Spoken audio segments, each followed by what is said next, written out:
How you doing this morning? I wanted to talk a little bit about what barbecue means to me. I think it really is like peace. It's a calming place. It's about bringing people together and making great food and friends and family, community. I mean, barbecue is, I don't know, it's something that changed my life, right? I was never a good student. I was always intelligent, but I didn't learn the way people learned in school. And so I remember learning about barbecue and doing it and learning how, the different intricacies and the time and care and preparation that was put into this meat that was going to take hours and hours and hours to cook. And you didn't know, really. I mean, you could do all the right stuff and you're battling all these conditions like wind and temperature, if it's cold outside, if it's windy outside, if it's humid outside, if it's raining, all of these things could impact the final product. And that's why I call this my sanctuary. They call me the deacon of barbecue because they say, man, you can't be the preacher. You curse and drink just a little too much. But it is like a sermon to me, right? It's because when you put it together, it all just makes sense. So I've got my Weber, my Weber Genesis here. It's a 3-burner grill. It's propane. So this is Old Faithful, old reliable, right? Because it's going to regulate temperature well. It's got this, nice double wall insulated hood. So all a grill really is a big oven, depending on how you use it. If you keep it open, you can get really high temperatures to sear, to use it to, I put my cast iron griddle on there. I will, everybody's come out with this Blackstone, right? With these regular griddles. I'll just put a griddle pan on here and use it the same way. It just saves me a lot of money and a lot of space. I would love the opportunity to create a bigger grilling space, but my wife sometimes is like, I think you have plenty of grilling space. So I use this guy for a lot of stuff because it is reliable. I can take wood, put it on there with these new smoking blocks and everything they've created. I can use this grill to do almost anything. I can use it for high temperature items like steaks. I can turn one side on and use it for indirect cooking. I can add flavor through charcoal or wood, putting them in boxes and things like that. I can leave it for indirect heat, kind of like what I was talking about with the one side. I'll use it for desserts. I will use it for breads. I use it for pizzas. I use it for a lot. But then I really wanted to focus on the smoking stuff. So I got this cabinet smoker that I love from Old Country BBQ Pits.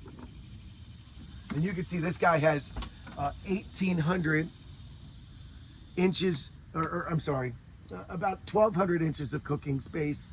So I've got these big grates in here. It's got 3 different grates that you can see, right? As you come inside, you can see all the stuff that's going on in there. I've seasoned this. It's really important. So I think it's really good construction. These things come out so I can check temperatures. You can see it didn't have a thermometer. So I use an exterior thermometer that goes inside. I'll use it for not only the temperature of the pit, but also for the temperature of the meats that I'm cooking in the pit. So I find that really useful. Although I don't use thermometers a whole lot, I'm a feel guy so most of the meats, most of the stuff in barbecue has an internal temperature. Ribs will do pullback. You can see briskets will get jiggly. You can see the bark on the outside of a pork butt. You can see the change in color on wings and chicken. So I don't use thermometers a lot because I don't like piercing inside the meat. I don't want to change the integrity of what I'm cooking. But I do appreciate that I need to know the temperature inside. Now, most of the time I can take a hand and put it over something and know about what the temperature is going to be. If I can hold it there for 3, maybe 4 seconds, I know I'm closer to that 350, 400 degrees. The longer I can leave a hand about 2 inches above something, the lower the temperature. If I can only put it in and pull it right back out, I know we're close to that 600-700 degrees. So I'll use that a lot. You know, I really got into the art of barbecue, and that's what really brought me to this place with Barbecue Showdown. It wasn't just the art, but it was the feeling that it gave me inside, how it made me feel to watch other people gather around. And that's why I have this beautiful oasis out here that we've created. So, you know, when I turn this smoker on, it's a gravity feed, so it's got this area over here. So as soon as I put charcoal in here, and I love charcoal, I have to be really careful with charcoal, because if you, hold on, Reese, we're gonna come. Okay, can you go play with your glove? She's a puppy, so she still doesn't know what's going on, but you have to be careful with charcoal, because if you put things in here too soon, it'll get that really charcoal flavor. Look, you can see the thermometer I use on the outside, and it just sticks here. But I also put wood in here. There's a firebox down here. Let's see if I can show you that firebox. So this firebox down here is where I'll put wood. So I just did a cook yesterday. You can see the ashes go in there.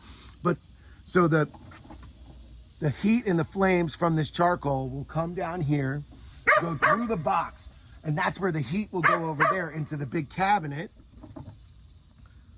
As the charcoal is falling down, the embers will light the wood that's in there. And I like, you know, like I said, I like my fruit woods. So you can see I've got some cherry chunks. I've got some apple chunks. I like to use pecan a little bit too, because it brings a nutty flavor and just really enhances what those fruit woods are already doing. The other piece of equipment that I really love to use, we're gonna lower you down for this one, is my PK grill. So look, you can see the whole sanctuary back there. This is where we do this is where we preach food, right? So look, the PK grill. This guy is a Kamado style grill. So it's made in America, made in Indiana. PK stands for portable kitchen. So I'll light some coals, put them in here, and then after the coals are lit, I can use this so I can put stuff on one side. I can put all the coals on one side and use this indirect for like pulled pork or for ribs. They often use this in the World Steak Championships. Okay, Reese, we're gonna, come on, sis.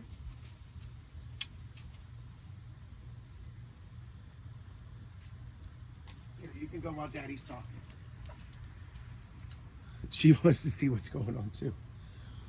So this grill is often used for the World Steak Championships because it can sustain temperatures up to 800 or 1,000 degrees. So you can get something really hot going on in here. And when you're cooking steak, what the most important thing is that you really get that great sear, right? Because you're trying to sear the meat on the outside. You know, you'll see people using sous vide a lot for steaks, and that's a great way to go. But if you want some of the outside flavor, the flavor of the grill, of some wood, of some charcoal, of some smoke, then you really need those high temperatures, and this thing can get it done. A lot of times we'll change the grate on here and have grates that'll create different marks, bigger, thicker marks, so you can really see the marks on the outside of the steak. And they're made of things like stainless steel so that they can sustain a high temperature. They can get really hot. Sometimes they'll use all these carbon coated or ceramic coated products. So that, again, it's all about creating a sense. The sear creates caramelization, which creates like so much flavor. And that's what all three of these tools are about. I've had pellet grills. And you know, I didn't mind it, but it's a little bit, they've allowed access in barbecue for so many backyard people who don't have the time to learn or have never learned the art of stoking a fire, of keeping it going, of, you know, because understanding how the fire works, how air coming in, and to control that temperature, to either add air, you know, sometimes I'll put a fan on the back of the cabinet smoker, because it's just got this one area that controls. And air, how much fuel you have inside, like how much wood or charcoal, and how much air is coming in, the oxygen coming in and out, is really going to control your temperature. So this guy has a couple of slidey plates on it. I don't know if you can see those, but there's slidey plates at the top and slidey plates at the bottom. So I control the airflow and how much air is coming in to control the temperature. It also helps control the smoke. So if I want smoke coming, I want the air coming in through here, I'll close the top in the front so the air comes in, and then the smoke goes and travels around and really goes around the meat and then goes back out the bottom and back out that way. So there's the air controlled vents on the top and the bottom here. So, you know, understanding how those things work and how you want smoke to go, you know, there's always been an old adage, you know, if you're ever stuck inside a closed container, if you can light smoke, if you could find where the smoke goes, you'll find how it's escaping, because smoke is going to go to the weakest point, of the point of escape. So you try to do the same thing when it comes to barbecue. I'm so thankful for the opportunity to share with you my love, my passion for barbecue, because it kind of like flows in with my passion for people, the passion for food. Because when you can create something and watch how much it brings joy to people. And you know, one of my favorite things about barbecue is it's accessible. The equipment can become expensive, but you know, I can cook in a filing cabinet. I could cook in a broken down dryer. I could cook over an open flame. You name it, I've had to do it, because I didn't always have the funds to be able to buy some of the nice equipment. And I'm really intentional about how I use this equipment and how I buy it. I mean, I've had that Weber for 10 years. I clean it, I change the parts out inside, I make sure that it looks great, because that's going to help me have great food. So I'm really appreciative of the opportunity to share with you my love, my passion for people, for food, for barbecue. And it would mean the world to me to be able to be on Barbecue Showdown, because I think, you know, I do it with the girls. I have 3 of them. And to be able to pass that on, and then maybe even bring some catering to this area for really good barbecue. Being on the show, winning the show, would really afford me that opportunity. And then maybe even creating a barbecue school here in Pennsylvania, in this area, where people can learn about great barbecue. You know, my style of Carolina means Memphis, but you know, I've been known to make some mustard sauces. I've been known to do some Texas style brisket. I just put my own flair on it. So I hope you've enjoyed seeing, you know, the Deacons Sanctuary back here and why barbecue means so much to me. And I hope to be able to share it with you by joining the show. Thanks so much. Peter McKinney here, and I will hopefully talk to you soon.